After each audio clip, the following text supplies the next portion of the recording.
Hello बच्चों, let's read this question and the question says that a tank with rectangular base and rectangular sides open at the top is to be constructed so that its depth in 2 meter and volume is 8 meter cube if building of tank cost rupees 70 per square meter for the base and rupees 45 per square meter for the sides.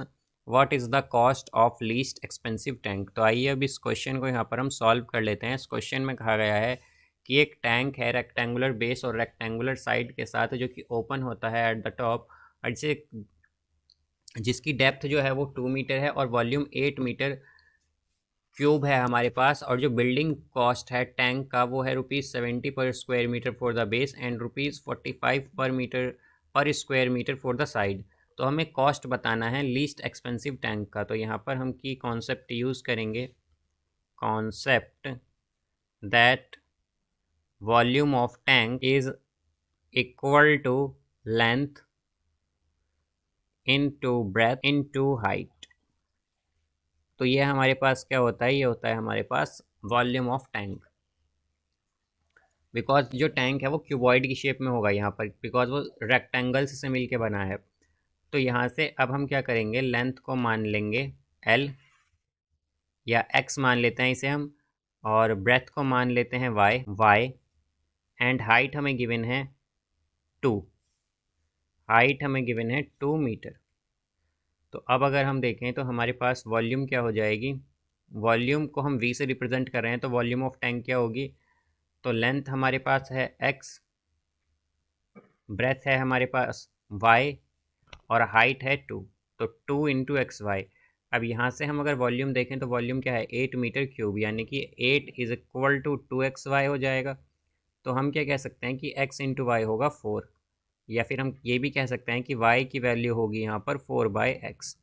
ये equation first है हमारी।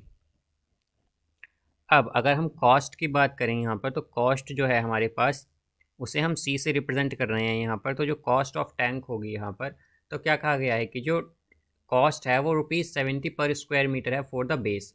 अब हम जानते हैं कि base क्या है, उसका रेक्टेंगल की शेप में है। तो रेक्टेंगल का एरिया क्या होता है, लेंथ इंटू ब्रेथ।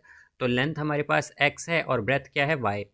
तो x इंटू वाई। अब पर यहाँ पर जो कॉस्ट पड़ रही है वो है हमारे पास 70 पर स्क्वायर मीटर। तो 70 से क्या कर देंगे, इसे मल्टीप्लाई। फिर जो हमारे पास जो साइड्स की कॉस्ट आती है वो है 45 पर स्क्वायर मीटर। तो 45 से इसे हम मल्टीप्लाई करेंगे और इनटू ये आएगा, इनटू में हमारे पास 45 इंटू। अब यहाँ पर अगर हम साइड्स के लिए देखें तो हाइट क्या गिवन है, हाइट 2 मीटर है हमारे पास, और जो यहाँ पर बाकी एरिया होगा हमारे पास वो क्या हो जाएगा, अगर हम देखें तो हाइट तो 2 रहेगी यहाँ पर and then 2y plus, because हमारे पास यहाँ पर जो लेंथ होगी, अगर हम बात करें यहाँ पर ब्रेथ की, तो ब्रेथ यहाँ पर 2y हो जाएगी। जब हम यहाँ पर अदर बेसिस जो अदर साइड्स हैं उन सबको देखेंगे तो क्या आएगा, 2 into 2y plus 2 into 2x। Basically ये हमारे पास एक फॉर्मूला होता है, और वो फॉर्मूला होता है यहाँ पर साइड्स का जो एरिया होता है उसका फॉर्मूला हमारे पास क्या होता है, वो होता है 2 into L H plus B H. Basically L यहाँ पर रिप्रेजेंट करता है लेंथ को, एच हाइट को, बी ब्रेथ को और एच हाइट को। तो यहाँ पर ये हमने इस फॉर्मूले का यूज़ किया है जो कि होता है 2 into L H plus B H. L यहाँ पर length, H height, B breadth. तो ये फॉर्मूला हमने यूज़ किया है यहाँ पर। तो अगर अब हम इसे सॉल्व कर लें तो क्या आएगा हमारे पास कॉस्ट, तो C हो जाएगा 70XY प्लस, अब यहाँ पर यह है 45 इंटू 2 इंटू 2y, तो ये आ जाएगा 180y और इसी तरह प्लस 180x। तो यहाँ से अगर हम देखें तो इक्वेशन फर्स्ट में हमारे पास y क्या था, y था 4/x। तो ये हो जाएगा C is equal to 70 into x, और y क्या है हमारे पास 4/x। तो 4/x then plus 180 into y क्या है हमारे पास 4/x और plus 180x।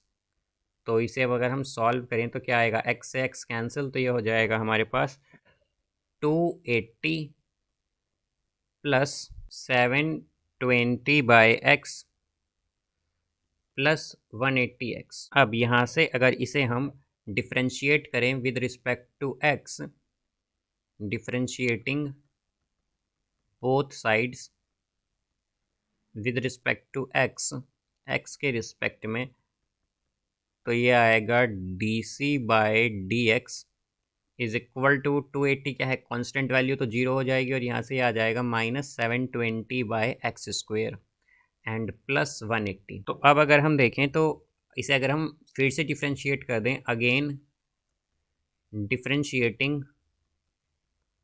Both sides with respect to X, तो ये हो जाएगा d2c/dx² is equal to 1440/x³, और यहाँ पर ये 180 जो है वो हमारे पास 0 हो जाए, इसका डिफरेंशिएशन 0 हो जाएगा। तो बेसिकली अगर हमें क्रिटिकल पॉइंट फाइंड करने होते हैं तो हम क्या करते हैं, फर्स्ट डिफरेंशिएशन को 0 के इक्वल पुट करते हैं, तो हम क्या करेंगे dc/dx को पहले 0 के इक्वल पुट करेंगे, तो यहाँ से ये हो जाएगा -720/x² is plus 180 is equal to 0। तो यहाँ से हम अगर देखें तो हमारे पास क्या होगा, -720 इज इक्वल टू 180x², तो ये हो जाएगा x² is equal to minus, ये एक्चुअली +4 हो जाएगा, +4, तो x की वैल्यू क्या आएगी हमारे पास 2,